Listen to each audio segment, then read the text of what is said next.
Sir, bahal tayo dyan. Bibili pa nga lang ako. Florentino ka egg. Florentino to. Florentino.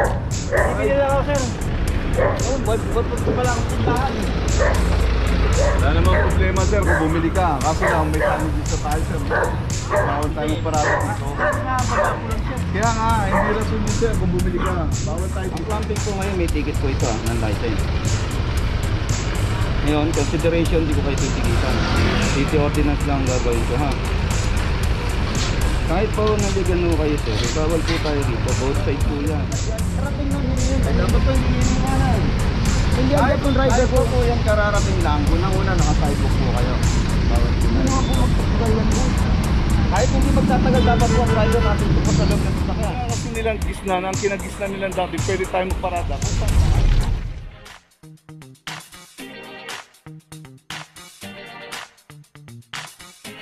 Papa Joe TV!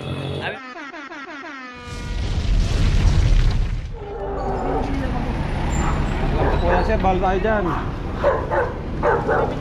Location natin Florentino Street, corner at Ring. Sa team leader po.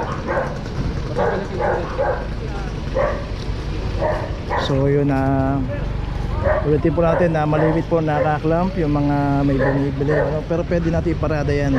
Ito yung Craig secondary road, pwede po marada dyan. Hindi, bababa ko lang. Bibili pa nga lang ako. Florentino ka egg. Florentino to. Florentino. Bibili lang ako, sir. Oh, ba't ko pala ang tindahan? Wala namang problema sir kung bumili ka. Kaso lang may damages sa tayo sir. Bawal tayo magparada dito. Bababa ko lang, sir. Kaya nga, hindi rason yun sir kung bumili ka. Bawal tayo dito eh. Sa pag-uwi nila mang ano. Kasi para hindi tayo maabala, kita natin pag may mga signage, babala po yan para hindi tayo pumarada. Kasi pag dito nga po naka-tsempuan tayo, yun lang ang hirap. So ito yung unlocker, ayan. May dala ng aklam dito yung mga tumubos. Dito tayo, kita-kita nyo naman. Nababasa nyo ba? Paano ang pwede ka? Puntahan nyo na ang office dyan. Sir, Bakit yung mga... So dito nag-aabot na rin yung unlocker, ito yung mga tumubos ng clamp. Bawal sa amin yan sir. Bawal po sa amin. So pupuntahan pa natin, meron pang mga naklamp.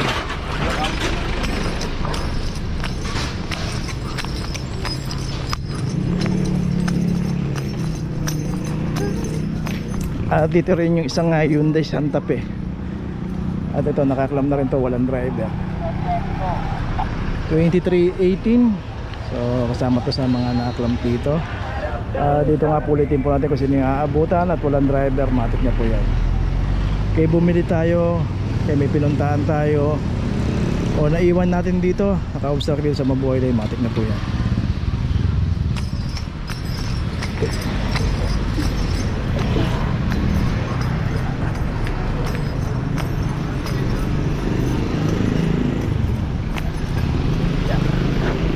Okay, tuloy na po tayo.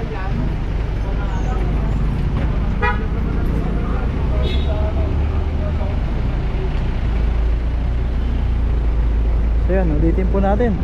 Pag po tayong pumarada sa mga bawal. Tuloy na po tayo. Location natin de la Puente Street, corner Amelia Street. At ito isang expander. Club number na 2331. At saka itong isang pampasayarong jeep din dito, nakaparada rito, walang driver. Bila Puente. 2343.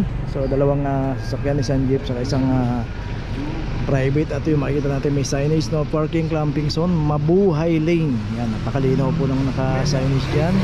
So magbasa lang po tayo. Pag nakita po natin yan, isipin na lang po natin, ay bawal palang pumarada yun. Yung no parking na lang po, makikita natin napakalinaw na bawal pumarada.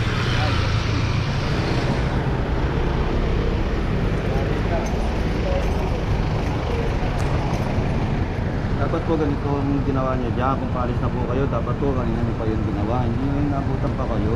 eh sir, ito lang ako natulog eh. Uy, bawal po tayo rito, sir. Ang clamping po ngayon, may ticket po ito ng license.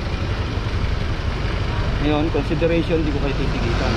City ordinance lang gagawin ko ha.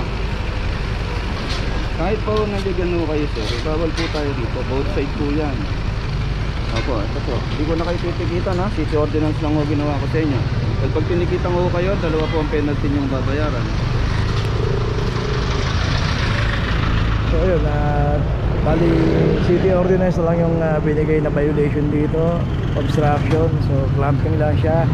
At yun na nga, binigyan na lang daw ng consideration para hindi na maging dalawa yung penalty, hindi na tinikita. So itong jeep meron na rin notice. Iwasan po natin pumarada, lalo na kung bawal pumarada, may mga signage na iwasan po natin. Okay, tuloy lang po tayo. Okay, dito ngayon tayo sa Aurora Boulevard, corner Natividad. At dito isang Toyota Corolla. At kasi karamihan din dito sa mga nakaparada rito sa kahaba ng Aurora Boulevard pay parking. At bukod tangi raw itong isang Corolla na hindi nagbabayad. 2334. Magkabilang po ata yan. Magkabilang po ata. So dito po kasi yung may naka-assign na parking attendant dito.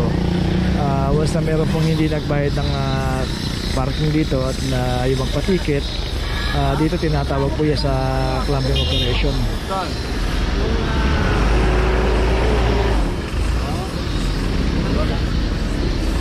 So hanapin po natin yung naka-assign na parking attendant dito. Makipag-ugnayan tayo at magbayad po tayo ng parking kung dito tayo paparata sa pay parking. Para just in case hindi po tayo maklam at hindi rin tayo itawag sa clamping operation. Mura lang po yung bayad niya, 50 pesos para hindi na tayo maabala. Kaysa naman maabala tayo, papunta pa tayo sa City Hall at merong kakulang penalty na 900 pesos. Ano, complaint parking. Complain yan dyan. Yan ang complain. Pero sino nagbayad to? Ha? Hindi nagbayad? Ticket to, di ba? Walang ticket yan eh. Kasi nakaharang yan dyan. Dito. Oo, sa bodega. Okay. So dito pala nakaharang sa isang bodega rito, kaya kinomplain na rin dito ng... Ang jeep hindi tayo dito. Pwede. Ay, hindi ba jeep yun? So ito meron na ring notice tong Corolla. So yun, always wag po tayong haharang doon sa mga harapan ng mga establishment. At isa pa, makipag-ugnayan po tayo sa parking attendant. Tanongin natin kung pwede pumarada ron at kung pwede magbayad tayo ng parking. Okay, tuloy na po tayo. Location natin Vicente Cruz, corner Espanya Boulevard. Dito isang Hyundai H100 at dito nakaparado sa bangketa. Nakahasag pa nga ito pero wala yung driver. Cam number 2325. Dito naman makikita natin pagka nakaparada tayo sa mga bawal, lalo na dito sa mga bangketa sa kahabaan ng mga bumili. Alis na dyan.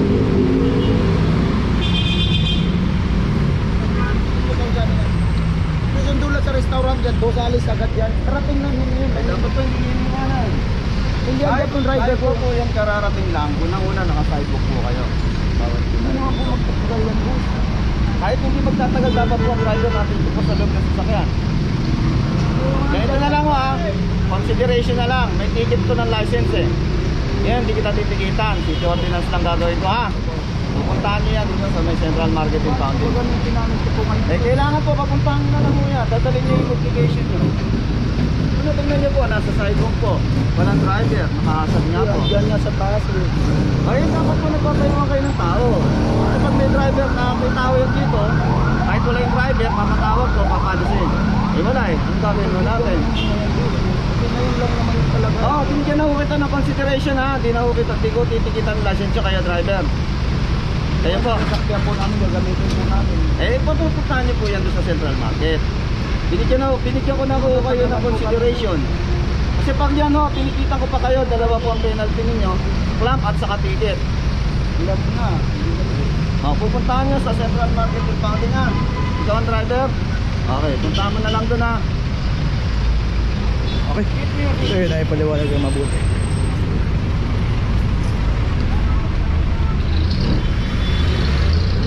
With Munich. Dapat doon na sikat mo. Location natin Caricada, corner Ipil Street. Dito may isang Hyundai Accent. Panganak lang dito, 2337.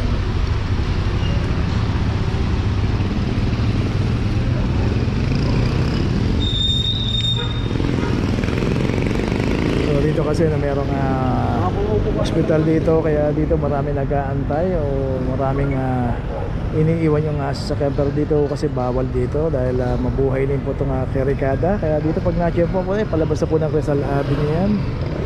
At saka yung isang sasakyan dito, ayun, naklam na rin yung Adventure.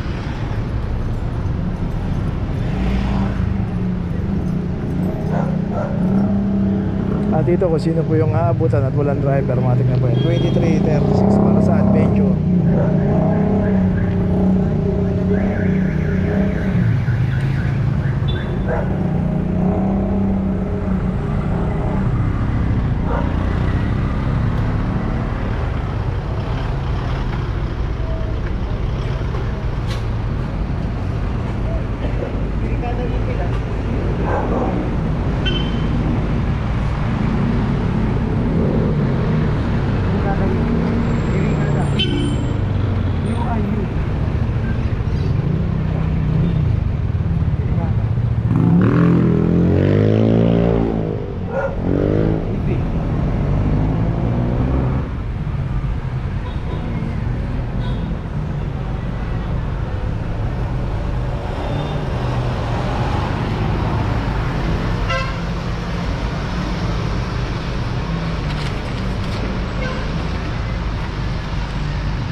Okay, ito may notice na rin.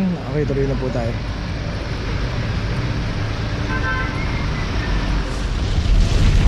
Okay, nandito na ngayon tayo sa opisina ng clamping, sa impounding dito sa Central.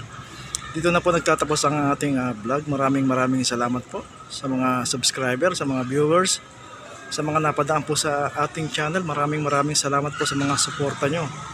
Sa mga hindi pa po nakakapag-subscribe, subscribe na po tayo mga kabayan.